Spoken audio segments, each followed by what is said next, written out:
Assalamualaikum warahmatullahi wabarakatuh. Perkenalkan, nama saya Meliani Ananda Berginting dengan NIM 235080401111057. Nah, pada hari ini saya akan menjelaskan terkait pengerjaan kelompok saya sebelumnya, di mana kami mengambil topik yang berjudul tentang topik keberlanjutan perikanan tangkap. Nah, awal dari tema ini terbentuk ialah kelompok kami memilih topik keberlanjutan perikanan tangkap dikarenakan semakin maraknya berbagi isu seperti overfishing dan juga praktik illegal fishing. Kemudian adanya kasus di mana penurunan stok ikan, keterbatasan sarana dan prasarana, serta dampak perubahan iklim. Sementara tingkat kesejahteraan nelayan masih tergolong rendah. Permasalahan tersebut perlu dikaji secara mendalam untuk memahami keterkaitan antara variabel, baik hubungan langsung maupun tidak langsung, sehingga dapat diidentifikasi variabel-variabel kunci yang berperan dalam mendukung keberlanjutan perikanan tangkap.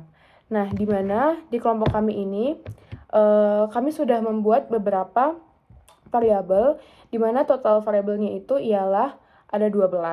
Dan di tema-tema masing variabel itu ada yang pertama variabel temanya itu bioekologi, kemudian ada ekonomi, regulasi, sosial budaya, infrastruktur, dan juga kelembagaan. Nah, di mana juga kenapa kami mengambil topik tersebut, di mana nelayan itu bermayoritas dalam bermata pencairan sebagai penangkap ikan, sehingga penangkap ikan harus meningkatkan keberlanjutan sumber daya ikan, dan hal tersebut sangat diperlukan. Kemudian di sini kami juga membuat ada beberapa peran pemerintah dan organisasi ekonomi dan juga infrastruktur, di mana hal ini tuh sangat membantu untuk menjaga keberlanjutan perikanan tangkap. Nah, kemudian di sini saya akan menjelaskan juga terkait tentang aktor apa saja yang berpengaruh. Yang pertama itu ada aktor aktivis lingkungan, aktor koperasi, PSDKP atau Polairut, kemudian ada nelayan, DKP, dan juga penyuluhan atau NGO. Setelah itu faktor yang kami pakai itu ada faktor internal dan juga eksternal. Nah, setelah kita membuat ke-12 variabel ini dan sudah kita tentukan beberapa variabel yang akan kita hubungkan atau yang akan berpengaruh terhadap variabelnya, selanjutnya kita akan menentukan tingkat matriks, di mana atau disebut dengan MDI, Matrix Direction of Influence, di mana kami di sini membuat skalanya itu berupa 0 sampai 3. Nah, di mana 0 itu maksudnya tidak terpengaruh, 1 itu berpengaruh tapi sangat kecil, yang kedua itu berpengaruh tapi sedang, dan juga yang ketiga itu sangat-sangat berpengaruh dan pengaruhnya sangat besar sekali. Nah, di mana cara kita menilai pengaruh antara variabel tersebut, kita ambil dari sisi kiri, di mana variabel 1 ini tidak berpengaruh dengan variabel 1. Karena di sini variabelnya kita tentukan dari tema atau micmac yang sudah kita buat tadi. Nah, di mana contohnya variabel 1, kelimpahan stok ikan, itu tidak pengaruh dengan variabel kedua. Variabel kedua di sini ialah akses pasar dan juga logistik. Nah, berarti artinya tidak ada pengaruh yang signifikan antara variabel 1 dengan variabel kedua. Kemudian selanjutnya kita lihat lagi dari variabel 1. Di sini variabel 1 ialah kelimpahan stok ikan, dan hasilnya ialah sangat berpengaruh atau 3, sangat berpengaruh dengan kesejahteraan nelayan. Nah, jadi selanjutnya seperti itu, kayak variabel 1 sangat berpengaruh dengan variabel 4, variabel 1 sangat berpengaruh dengan variabel 5, dan selanjutnya dengan variabel lain seperti itu semua. Cara perhitungan 0 sampai 3 skalanya. Kemudian setelah kita menentukan MDI-nya dan juga 12 variabelnya, maka kita harus menentukan juga hasil atau grafiknya itu lewat aplikasi micmac. Nah, di mana cara untuk menggunakan aplikasi Mipeng itu, yang pertama kita memberikan 12 variabel yang sudah kita buat tadi. Nah, di mana di variabel ini caranya ialah dengan cara kita meng-add dari icon bar di sini, kemudian kita mengikuti long label dan short label yang sudah kita buat. Di mana long labelnya itu ada stok ikan dan short labelnya itu ialah F0 underscore kelimpahan ikan. Nah, di mana kita menulis di long label dan short label sesuai dengan data yang kita buat.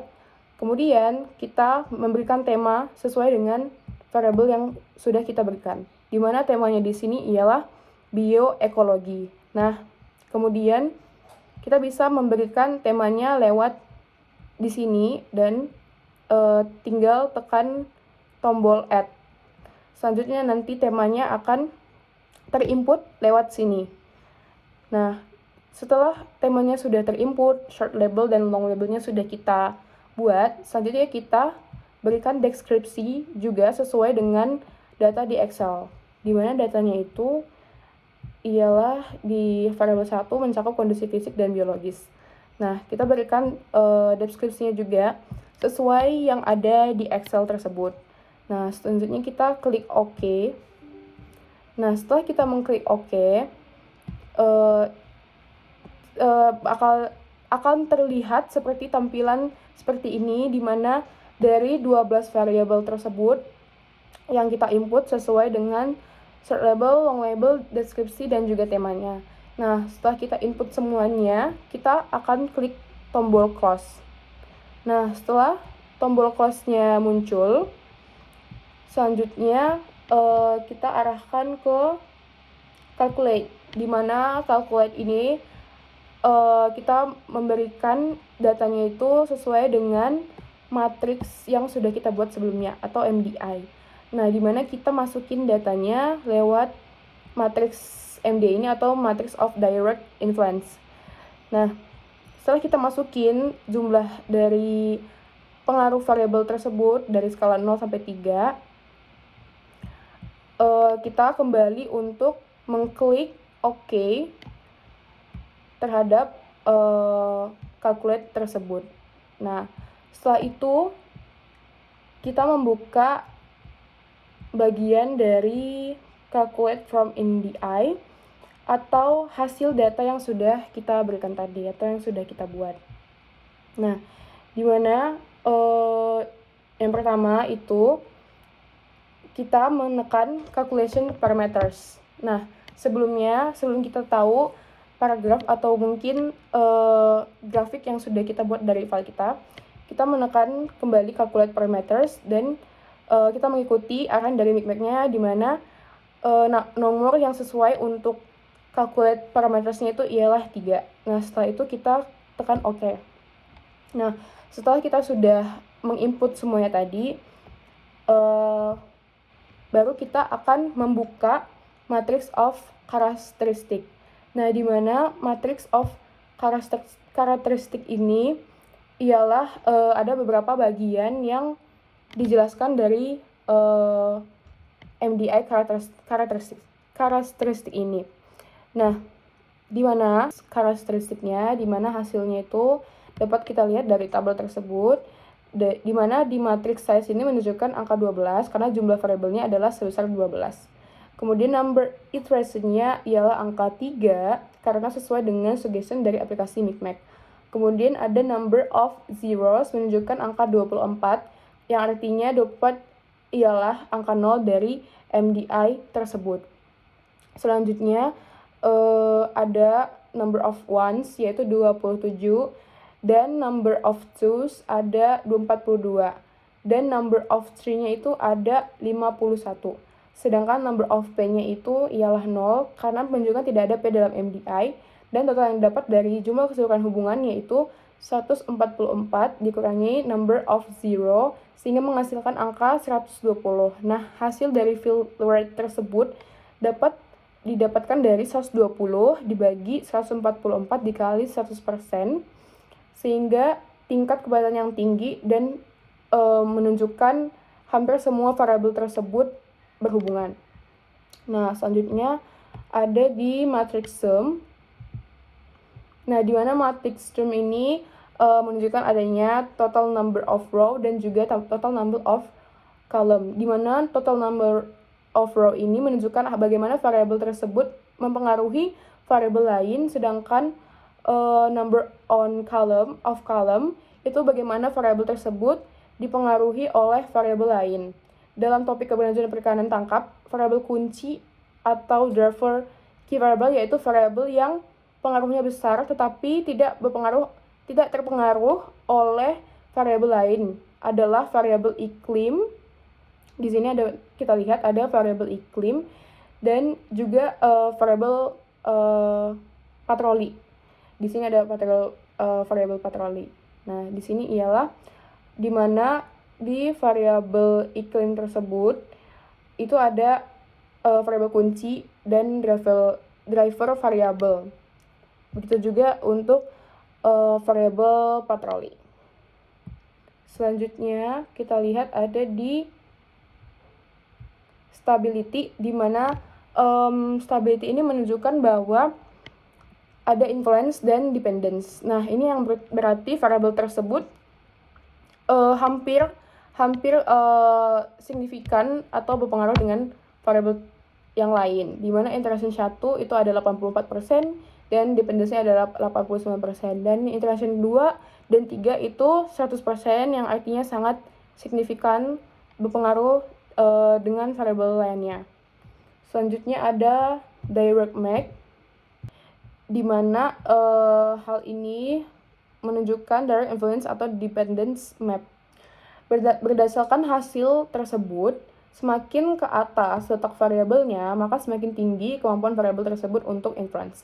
Sedangkan semakin kanan letak variabelnya, maka semakin tinggi kecenderungan variabel untuk dependence.